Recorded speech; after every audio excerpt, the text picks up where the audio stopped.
Before we get to our top stories, this. A female train driver has been stripped naked and hit with a brick amid continuing attacks on trains along the Mamelodi corridor. The service has now been suspended following a week of violence, but the Rail Safety Regulator says Metrorail has not reported any recent train hijackings. We're now joined by Prasa's Head of Marketing and Communications, Nana Zenani. Thanks for your time, Nana. Before we even get to what the Railway Safety Regulator is saying, let's focus on this issue of this female driver being attacked. It's outrageous. Tell us how this happened. Well, it was as a result of train stoppages, and that was because on the new trains we have a fail-safe system. It's an emergency system. You pull the lever or you press the button to talk to the driver, but the train also registers it as an emergency, and it applies the brakes. So those kept on being vandalized, and when you do that, the whole system has to be reset.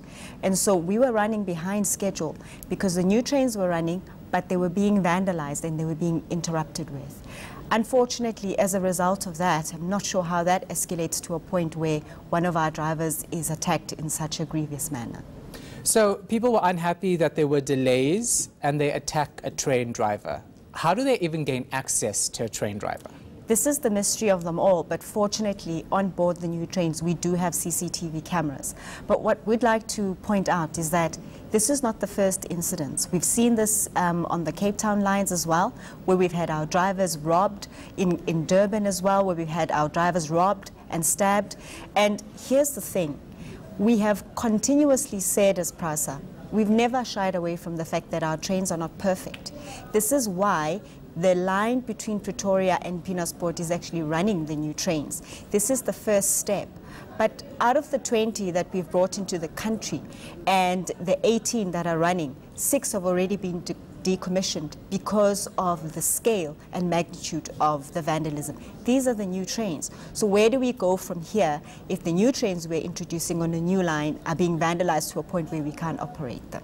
So it seems like Prasa is struggling with passenger behavior and violence for a very long time. I can't even say the number of years. What do you do? I mean, can you kick them off the trains? No. You know, this question is very fundamental because we are striking a very delicate balance between offering a service that we have been commissioned to fix, and we are in the process of fixing that. But while that is happening, you have catastrophic levels of vandalism, which we've seen in Cape Town quite recently. And this is exactly the question.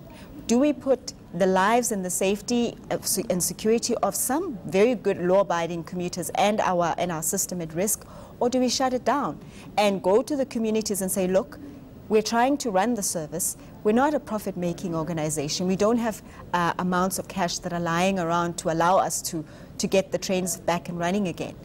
Public transportation is like any other service that citizens are meant to enjoy.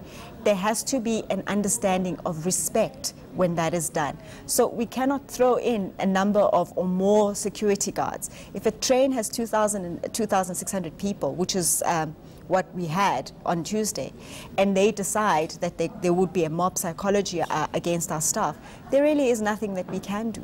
You can, of course, because you have CCTV footage, take action, legal action against the culprits, can you?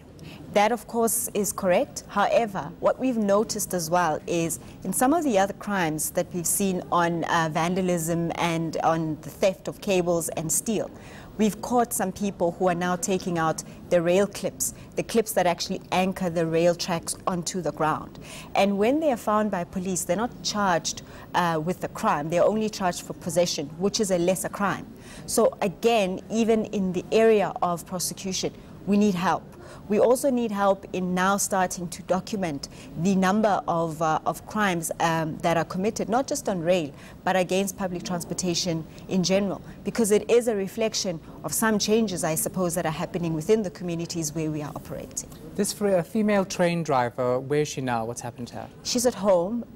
We've had our executives visit her.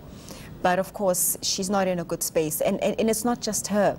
There were customer services officials, there were some security, there were 10 other people who were attacked on the same day. So it really begs the question.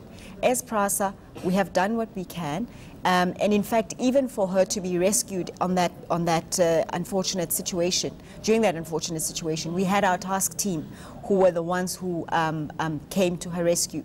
But it's not sustainable. Prasa is a train operating business. We're not a security company.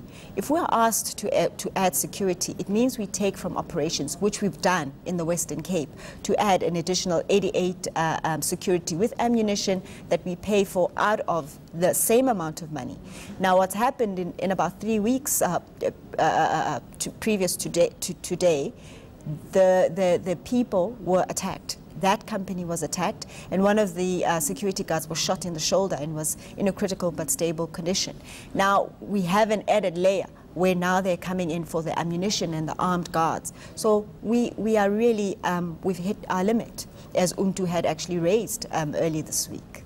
Let's move a little bit to the left now and talk about the Railway Safety Regulator saying that Metrorail hasn't reported any recent hijackings. It's a couple of years, they say. What's happening there? It would be difficult for us not to report. Remember that this is a crime. It's not a safety violation in terms of our operational protocols. It is a violation. The first point of call is to speak to the police about this. You need to do proper investigations in terms of what is happening, who is perpetrating these crimes, because it seems to us it's a little bit more organized than the sudden chaotic mob.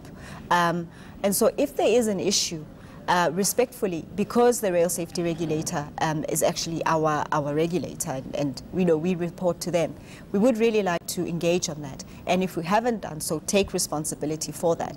But what I am saying to the South African public is that safety first in terms of our commuters, in terms of our drivers, and we are talking now to the police in order to get the situation under control. All right, thank you so much for your time. We do appreciate it. Thank you very much. That was Prasa's Head of Marketing and Communications, Zenani.